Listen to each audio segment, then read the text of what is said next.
Muy bien. Bueno, entonces, ¿están ahí? Sí. Entonces, antes de la interrupción habíamos empezado a ver, bueno, el campo eléctrico tiene que ver con caracterizar a cómo interactúa un sistema de cargas que voy a llamar cargas fuentes con el resto de las cargas. Eh, Vimos que es la noción de campo vectorial, o sea, cada punto del espacio le asigna un vector, y ahora estamos viendo cómo lo representamos eso, lo podemos visualizar. Entonces, una visualización era la del programita, dada por estas flechitas blancas, que iban siendo cada vez más transparentes, dando cuenta de la intensidad, y además en cada punto me hablaban sobre la dirección, ¿no? Del campo eléctrico. La otra forma que se había empezado a contar tiene que ver con lo que se conoce como líneas de campo. Las líneas de campo son líneas que las trazo de tal manera que en cada punto del espacio sean tangentes al campo eléctrico en ese punto. ¿Vale? Entonces, este es un ejemplo muy sencillo, ahora vamos a ver casos más complicados. Estas serían las líneas de campo asociadas a una carga puntual positiva que está en el origen, ¿no? Son líneas radiales. Obviamente me da dirección y sentido, pero si me quedo solo con las líneas, en principio no tendría información de cuánto vale el módulo, el campo, ¿no? Solo me da información, por lo menos no de manera directa, de dirección y sentido. Aunque, en realidad, vamos a ver un poquito más adelante, yo viendo la densidad de líneas, fíjense que en esta zona no tengo tanta densidad de líneas como en esta que está acá, entonces la densidad de líneas me habla de las cercanías de las cargas, y por lo tanto de qué tan intenso es el campo en esa región. Entonces, cuanto más estoy en una región donde tengo mayor densidad de líneas, va a ser un indicativo de que el campo ahí es más intenso. Eso surge como consecuencia de una propiedad muy fundamental e importante de estas líneas de campo, que es la siguiente. Las líneas parecen que se crean acá, ¿no? Se crean, donde tengo una carga positiva, se crean líneas y de ahí divergen, ¿no? Divergen. Entonces, las líneas parecen crearse y diverger desde las cargas fuente positiva. ¿Eh? Por eso, como parecen diverger desde este punto, obviamente cerca de donde se originan va a haber una mayor densidad de líneas, porque a partir de ahí empiezan a diverger. Y eso tiene que ver entonces con la noción de que las zonas de mayor densidad de líneas de campo se corresponden con mayor intensidad de campo eléctrico, porque es una medida indirecta de que estoy cerquita de estas cargas que actúan como fuentes de estas líneas, de lugares de donde a partir de las líneas divergen. Entonces, este es el caso de líneas de campo para una carga puntual positiva en el origen. Acuérdense que tiene que ver con la caracterización asociada a la fuerza que sentiría una carga de prueba Q que estamos pensando que es positiva, y por eso estamos hablando de líneas divergentes cuando tengo una fuente positiva. Y si tuviera una carga negativa en el origen, si ahora la fuente de interés es una carga negativa en el origen, las líneas de campo, ahora, fíjense que algebraicamente sería la misma expresión, solo que Q' ahora es negativo. Así como vector, el campo eléctrico no está en la dirección R versor, sino que está en la dirección menos R versor. Así que no sale desde el origen, sino que va hacia el origen, donde está la carga negativa. Y por lo tanto, las líneas de campo ahora las tengo que dibujar convergiendo al origen. ¿Vale? Dando cuenta que la interacción con una carga de prueba positiva ahora es atractiva hacia esta carga negativa que está en el origen. Entonces, en este caso, fíjense que cuando tengo una carga negativa, las líneas de campo parecen converger y desaparecer en las cargas negativas. Y nuevamente, las zonas donde tengo mayor densidad de líneas son zonas donde yo espero que haya el campo eléctrico valga, el módulo sea más intenso, porque esto es una medida indirecta de que estoy más cerca del lugar donde están desapareciendo las líneas de campo. O sea, estoy más cerca en este caso de cargas negativas, y por lo tanto la interacción va a ser más intensa con esa carga negativa cercana. Entonces, hay mucha información codificada en las líneas de campo. Y de hecho, es algo que se usa un montón para entender un poco la naturaleza de las interacciones que aparecen. Entonces, ¿qué pasa cuando tenemos dos cargas, más de una carga? En este caso, fíjense que tengo fuentes, una positiva y una negativa. Y como el campo eléctrico tiene mucho que ver con la fuerza coulombiana, que sentiría una carga de prueba puesta en distintos lugares, en presencia de las cargas fuentes, como las fuerzas colombianas vale el principio de superposición, lo mismo va a valer para los campos eléctricos, ¿no? Porque uno se construye a partir de otro simplemente sacando un factor común Q, el valor de la carga de prueba. Entonces, el campo eléctrico total que veo en cualquier punto va a ser la superposición del campo eléctrico generado por esta carga en este punto, por ejemplo, más el campo que esta carga eléctrica genera en el mismo punto. Entonces, acá los dibujé más o menos con las linitas naranjas finitas. Fíjense que el campo eléctrico que genera la carga positiva en este punto está en la dirección que lo separa, digamos, y es repulsiva, va para este lado y valdrá algo. Y con respecto a esta otra carga, bueno, está en la dirección que se dirige hacia esa carga negativa, y va a valer algo más, va a ser atractivo, ¿no? Porque esta es una carga negativa, así que una carga de prueba Q positiva puesta acá se va a ver atraído en esta dirección. Y obviamente, como esta distancia es más grande que esta otra, este campo va a ser más chiquito en intensidad que este que está acá, porque estoy más alejado de la fuente que lo produciría. ¿Sí? Y el total no va a ser ni este, sino la suma de los dos, que en este caso va a ser un vector por acá, que sería el vector más gordito, que se va a parecer más a uno de los dos, porque está dando cuenta que, es más intenso que el otro que produce la carga negativa. En este otro punto, el balance va a ser otro. Va a tener que ver con el campo que produce la carga positiva, que dibujísticamente lo puse acá. El campo que produce la carga negativa es un campo que se dirige hacia la carga negativa. Nuevamente, este va a ser más intenso que este que está acá, y la suma de los dos, como vector, va a dar lugar a este vector que está acá. Lo mismo en este punto. En este punto ahora el campo que produce la carga positiva es este que está acá, el que produce la carga negativa es este que está acá, y la suma de los dos es este total que está acá. Y así, simplemente viendo dónde estoy parado y cómo es la distancia hacia la fuente, puedo entender cómo son los campos generados por cada uno por separado, y la superposición de los dos me da el campo total. ¿Se entiende?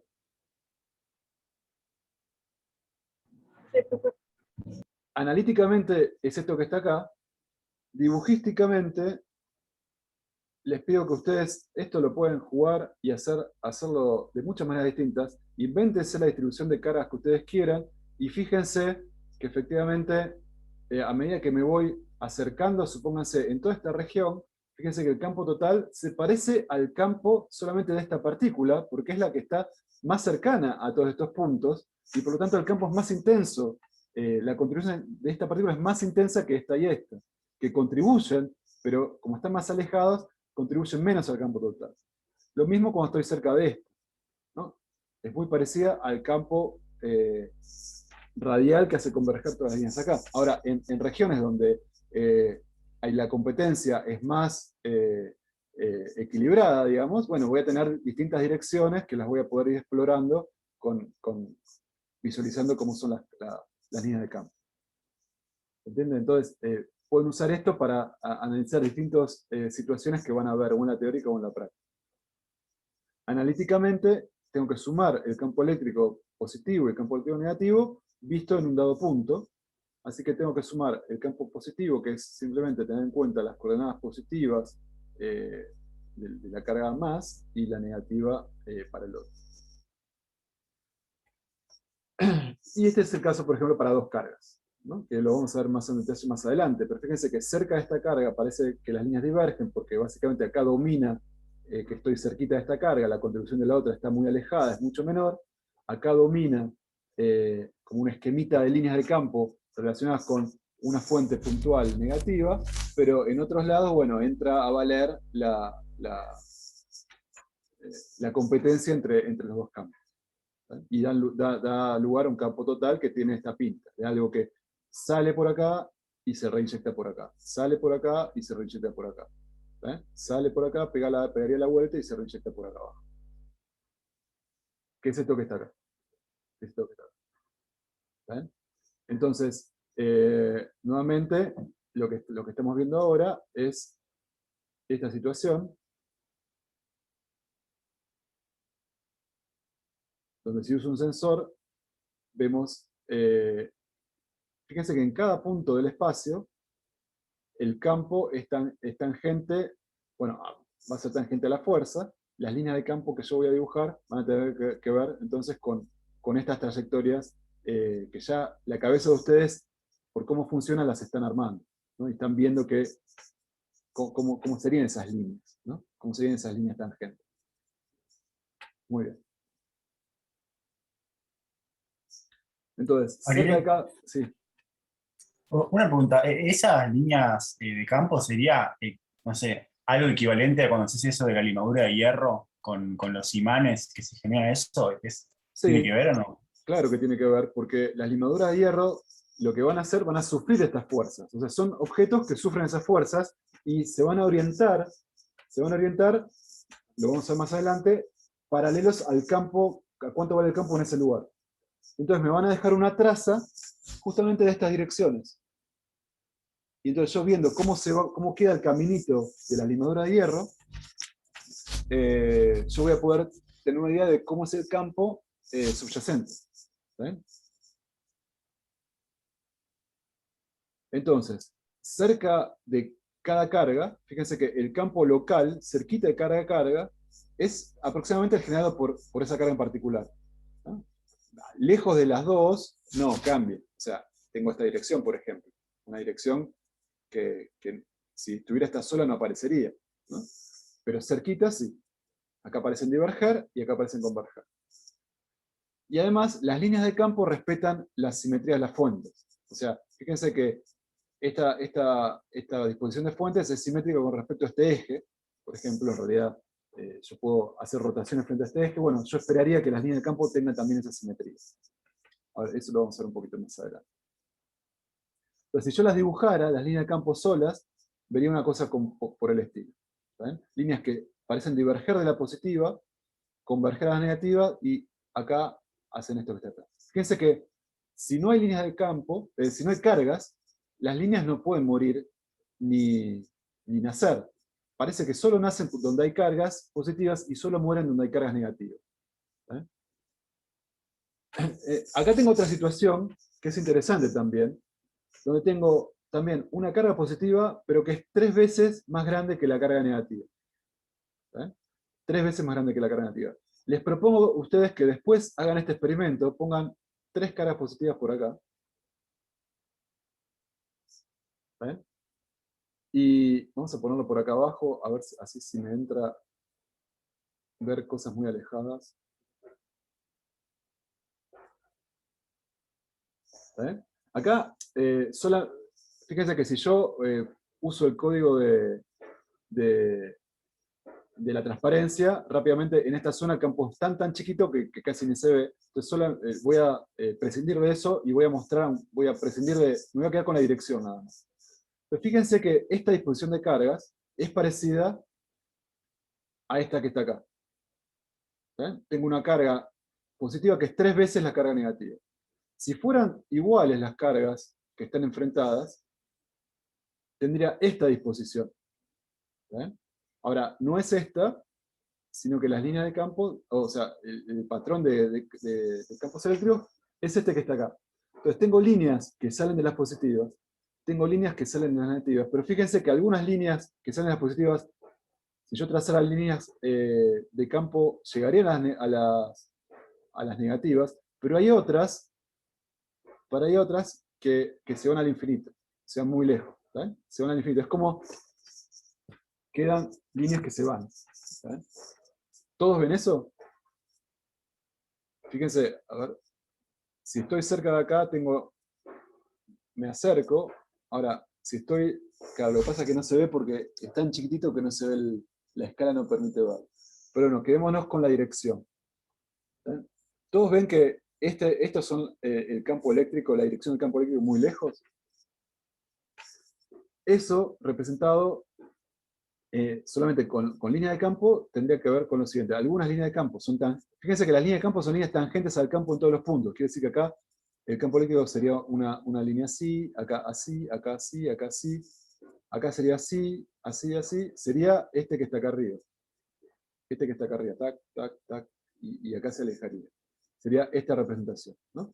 Entonces, en esta situación, como acá tengo un campo más intenso, cuando hago la suma del campo positivo y el campo negativo, no se terminan de equilibrar dando un campo hacia esta región, sino que dan un campo que se aleja, porque tengo más carga, más repulsión positiva, porque tengo más carga positiva acá, y eso da cuenta de estas líneas que se van y se van y se van, como si tuviera una única fuente positiva, no compensada. O de hecho tengo como si fuera dos cargas positivas no compensadas acá, por cómo es el desbalance de cargas.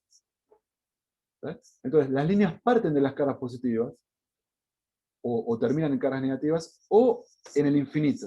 Porque puede ser que terminen en el infinito, ¿no? Las líneas de una única carga positiva terminaron en el infinito. El número de líneas que parten de la carga positiva, además, o llegan a la negativa, es proporcional a la magnitud de la carga. Acá vemos eso que está acá. Fíjense que acá tengo mucho más líneas que acá. ¿Saben? Y además, otra particularidad es que dos líneas de campo no pueden cruzarse. ¿Alguien me puede decir por qué dos líneas de campo nunca pueden cruzarse?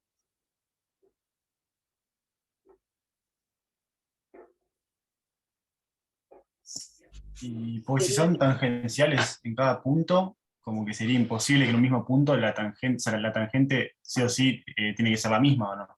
Claro, no, porque si se cruzaran debería haber para un único punto dos direcciones de campo eléctrico, o de fuerzas eléctricas. Y eso no puede ser. ¿Está bien? Entonces nunca voy a tener una situación donde dos líneas de campo se crucen. ¿Está bien? Lo que sí voy a tener son situaciones donde que parezcan diverger o converger hacia un único punto, o hacia el infinito, pero donde no tengo cargas, las líneas no pueden desaparecer. Y además no se pueden cruzar. Bueno, esta es otra situación. Imagínense que tengo un hilo cargado. Este sería el campo del hilo. Les pido que lo prueben ustedes con el simulador, que esto efectivamente es así. Bueno, en este ejemplo justo no aplica lo que yo les dije antes, que cerca de cada carga el campo local es aproximadamente generado por dicha carga, porque cerca de esta carga debería tener un campo radial y no lo tengo.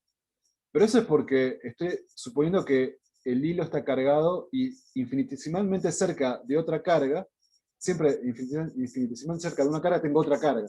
Así que nunca voy a estar en la situación de que estoy en un entorno de algo que se corresponde a un entorno de una única carga. Por eso no vale esto que había dicho antes acá. Pero sí vale, por ejemplo, que las líneas de campo respetan la simetría de las fuentes. ¿Vale? Eso vamos a ver bastantes ejemplos de esto. Bueno, me voy a tomar unos minutitos simplemente para introducirles este concepto y lo retomamos en la clase que viene. ¿Vale? Entonces, hasta ahora no vimos bastante desde el punto de vista conceptual, pero recapitulando, lo que vimos es que existe una propiedad que se llama carga eléctrica, que pone en juego una interacción caracterizada por Coulomb, por la fuerza coulombiana, y aprendimos cómo es esa, cuantitativamente, cómo es la interacción entre dos cargas. Aprendimos que vale el principio de superposición, así que sabiendo cómo interactúan dos, sabemos cómo interactúan un sistema de cargas con una carga de prueba. Nos ocupamos entonces de caracterizar eso, cómo interactúa un sistema de cargas, que llamamos cargas fuentes, con cualquier carga de prueba ubicada en cualquier punto del espacio. Definimos campo eléctrico. Y les presenté como algunas variantes para representar visualmente el campo eléctrico y aprender algunas reglas dibujísticas que van a ser súper importantes, porque realmente tienen una importancia física importante. El hecho de que las líneas de campo solo nazcan o mueran en las cargas, como vamos a ver más adelante. Bueno, entonces, hasta ahora hablamos de objetos físicos que eran estas cargas, o un objeto que porta la propiedad de tener una carga, o sea, vamos a llamar portadores de carga. Pero siempre pensamos en objetos discretos, ¿no? Tengo una carga acá, otra carga acá, otra carga acá, una ubicada en R1', en R2', etcétera, etcétera. Pero muchas veces va a ser ventajoso pensar que no tengo cargas discretas, sino que tengo una distribución continua de cargas. Como una densidad de carga distribuida continuamente dentro de un volumen. Y justamente la idea es que esta es una descripción, porque no existen estas distribuciones continuas, ¿no? Sabemos que los portadores de carga son partículas y que podríamos en principio en una visión semiclásica asignarles una posición a una partícula en determinado momento. Sin embargo, va a ser ventajoso en algunos puntos tener una descripción que piense que, bueno, en lugar de partículas yo hago como una especie de borroneo, y donde tengo muchas partículas digo, bueno, acá más o menos tengo una nube de carga con una cierta densidad, una cierta distribución de carga. Y eso va a ser ventajoso para mi descripción en determinadas circunstancias. ¿Saben? Por ejemplo, imagínense yo tengo un cuerpo macroscópico, un volumen, ¿no? Y como vimos, hay un montón de electrones que son los portadores de carga por excelencia, pueden estar dando vueltas en este cuerpo macroscópico, y en un determinado momento puedo tener una carga puesta acá, otra acá, otra acá, otra acá, etcétera, etcétera. Entonces, imaginémonos por un momento que las cargas están fijas. ¿Saben? Son un montón y están fijas. Entonces, ahora a mí me interesa decir, bueno, ¿este cuerpo cómo interactúa con una carga de prueba que la pongo en este punto acá?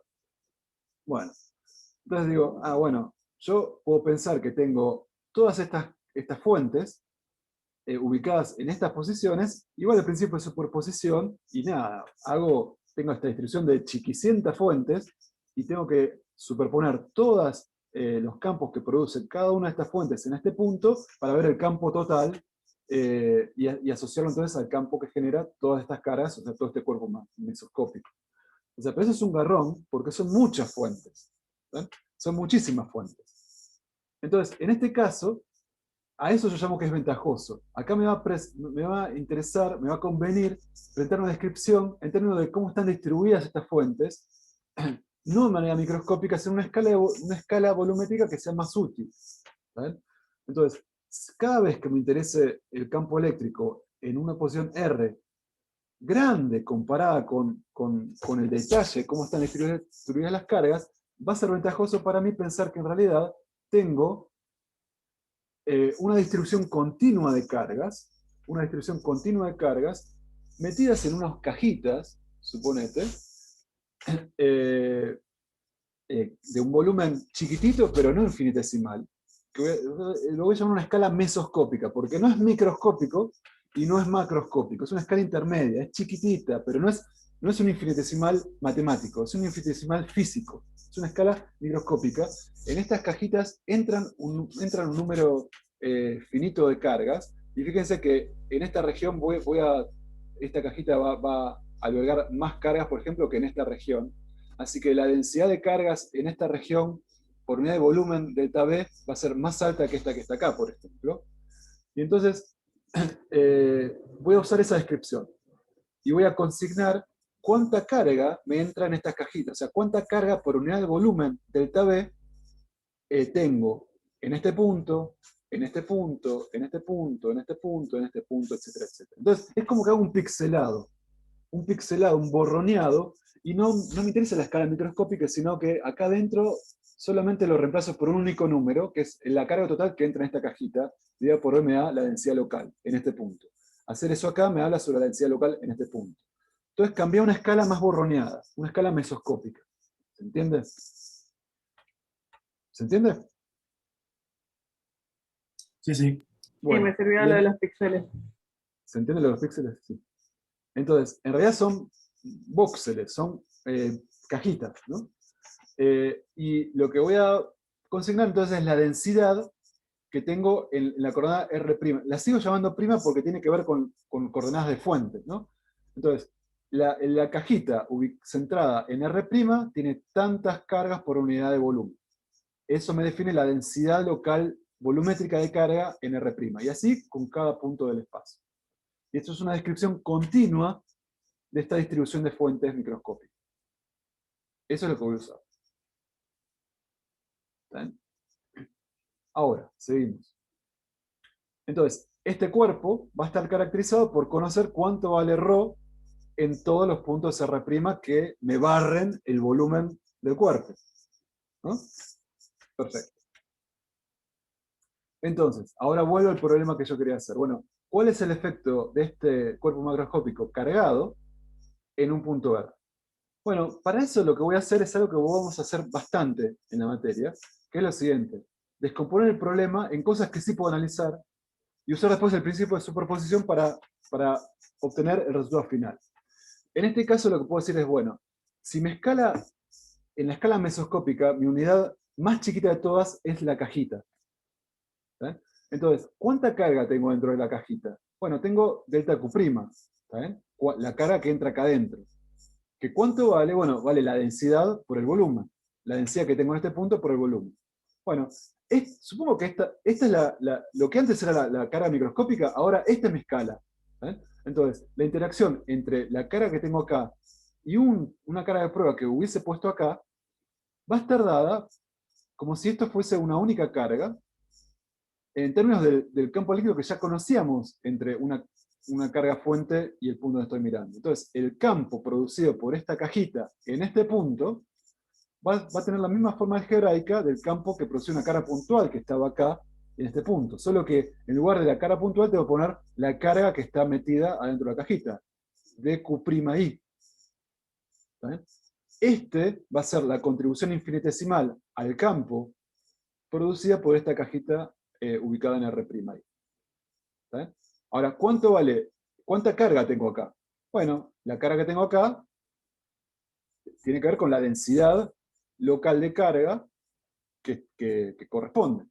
Entonces, en lugar de la carga esta, pongo ρ por el volumen, la densidad por el volumen. ¿Está bien? Entonces, esta es la expresión de la contribución del campo eléctrico de esta cajita infinitesimal. El campo eléctrico total va a resultar de sumar la contribución de todas las cargas, de todas las cajitas. ¿Está bien? De todas estas. ¿Está bien? Y entonces lo que voy a tener que hacer es mover la cajita por todos lados y hacer esta misma cuenta para ver cuánto contribuyen todas y cada una de las cajitas que me describen el cuerpo este cargado macroscópicamente al campo en el punto donde estoy mirando. Entonces, como va del principio de superposición, es simplemente el campo total es la suma de todas las contribuciones infinitesimales de todas y cada una de estas cajitas al campo total. Esta suma escrita explícitamente es esto que está acá. Estoy poniendo esta forma en lo que quiero decir. Y lo que tengo que hacer ahora es sumar. ¿Está bien? Sumar esto que está acá. Estoy sumando vectores, porque el carácter de todo esto es vectorial. Bien, esto es un número, esto es un número, esto es un número, esto es un número, y esto es un vector. Estoy sumando vectores. Así que todo esto me va a dar el vector total. Ahora, para que esto sea una buena descripción, el pixelado no puede ser tan grosso, o sea, que sean 2 píxeles, ¿no? Tiene que ser una escala no microscópica, pero tampoco brutal. Para que la descripción tenga sentido y me refleje los detalles más o menos relevantes de esta distribución de carga, las cajitas tienen que ser chiquititas, así que los volúmenes, estos tienen que ser chiquititos. Pero no va a ser un chiquitito matemático, va a ser un chiquitito físico. Así que delta B no va a tender a 0, 0, 0, sino que va a ser mucho más chiquito que 1. Pero no va a ser 0, va a ser mayor que 0. ¿Saben? Eso significa un infinitesimal físico. Ahora fíjense, si las cajitas son muy chiquititas, yo voy a necesitar un montón de cajitas. Así que cuando delta B sea mucho más chiquito que 1, el número de cajitas va a ser muy grande. N va a ser muy grande. Voy a tener que sumar sobre muchas de estas cajitas. Una sumatoria de esas características, fíjense, estoy sumando términos que son proporcionales al tamaño de la cajita, y estoy diciendo que esto va a ser muy, muy chiquitito, así que cada término va a ser muy chiquitito, pero van a ser infinitos, van a ser un montón, van a ser una bocha. Sumar infinitos términos infinitesimales, si ustedes recuerdan, es integrar. Entonces lo que estoy haciendo al hacer esta cuenta, matemáticamente lo hago integrando la contribución de cada uno de los delta B' infinitesimales que estoy considerando para describir la distribución de fuentes. ¿Se entiende? Esta cosa que está acá, en el límite de delta B tendiendo a 0 y n teniendo infinito, no es más ni menos que la integral en volumen de esto que está acá. Significa ir recorriendo todo esto y hacer esta cuenta, que es hacer esta integral. Y todo eso me da el campo eléctrico en este punto. Al hacer esto, estoy haciendo esto que está acá. ¿Se entiende? Bueno. Entonces, vamos a dejar acá. Lo único que les voy a decir entonces es que el campo eléctrico tiene esta pinta. Cada delta B contribuye al campo total. El resultado es, simplemente lo que me dice esto, que para saber el campo total tengo que sumar las contribuciones de todos los infinitesimales delta B.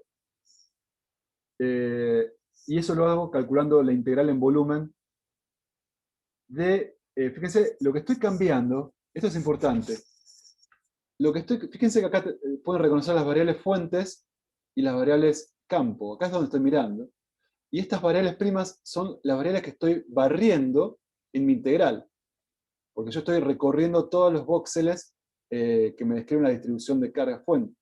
Entonces, acá tiene mucho sentido diferenciar las variables primadas, que son las que aparecen en la integral, de las variables campo, que son donde estoy mirando el resultado de esta sumatoria.